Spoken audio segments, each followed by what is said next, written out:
আসসালামু আলাইকুম রহমতুল্লাহ।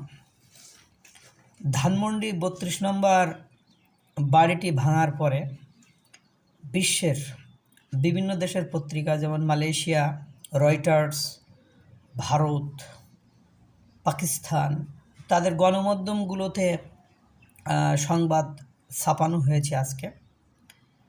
কিন্তু দুর্ভাগ্য হলো সত্য যে পাকিস্তানের প্রতিরক্ষা মন্ত্রণালয় থেকে যে বিবৃতি এক্সে দেওয়া হয়েছে সেটা দেখে আমার মনে হলো যে যার সাথে যার ভাব তার পাছা দেখলো লাভ, এরকম একটা। এখানে সে বিবৃতিটার কথা শুনলে আপনারা যারা শুনবেন আপনাদের মনে হবে মাথায় আকাশ ভেঙে পড়ছে। মানে তারা যে আমাদের স্বাধীনতা যুদ্ধের আগে নির্যাতন, নিপীড়ন, অত্যাচার, শোষণ করিনি কি, মানে করিনি এমন কোনো অন্যায় মনে হয় বাংলাদেশে আর কেন পৃথিবীতেই অবশিষ্ট নেই। তারা আমাদেরকে অর্থনৈতিক, সামাজিক, রাজনৈতিক, সাংস্কৃতিক সকল দিক থেকে নিপীড়ন, নির্যাতন, নিষ্পেষণ করেছে।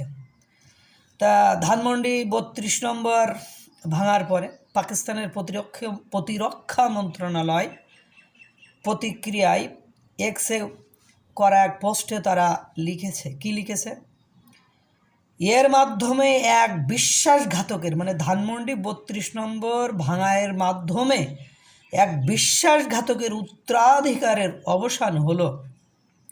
এই বাড়ি থেকেই ভারতের সাথে মিলে পাকিস্তান ভাঙার ষড়যন্ত্র করেছিল শেখ মুজিব।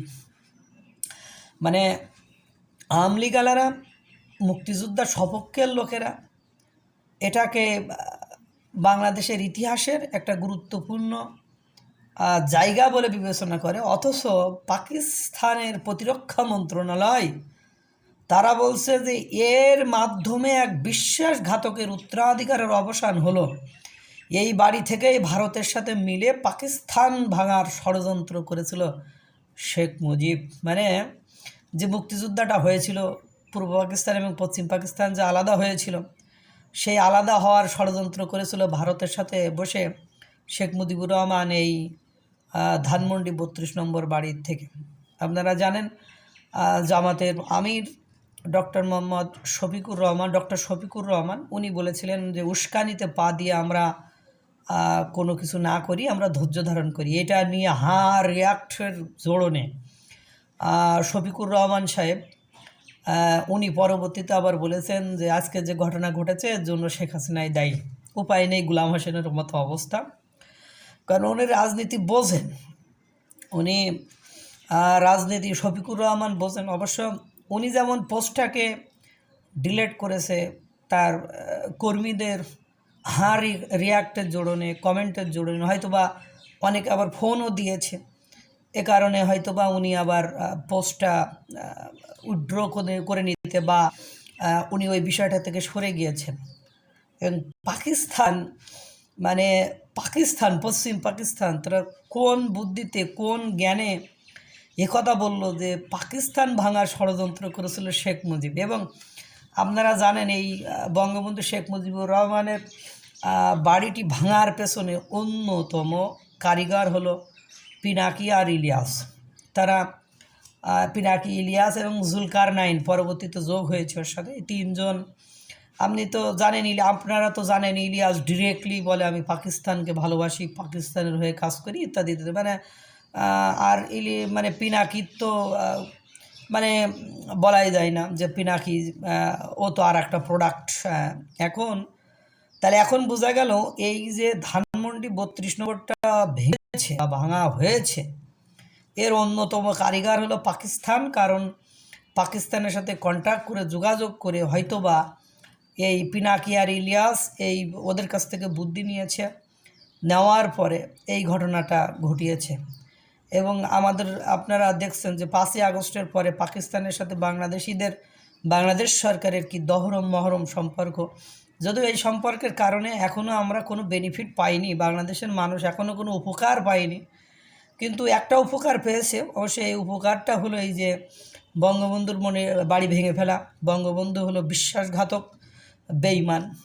মানে আমরা ৭২-এর আগ পর্যন্ত আমি যত লিডারের কথা শুনেছি, সেটা বাংলাদেশে অবস্থান করা, ইভেন বঙ্গবন্ধু শেখ মুজিবুর রহমানের যিনি খুনি, তার মুখ থেকেও আমি শুনেছি যে এরাও বলছে যে বঙ্গবন্ধু শেখ মুজিবুর রহমানের ৭২ পর্যন্ত যে কর্মকাণ্ড, সেটা নিয়ে কোনো বিতর্ক নেই।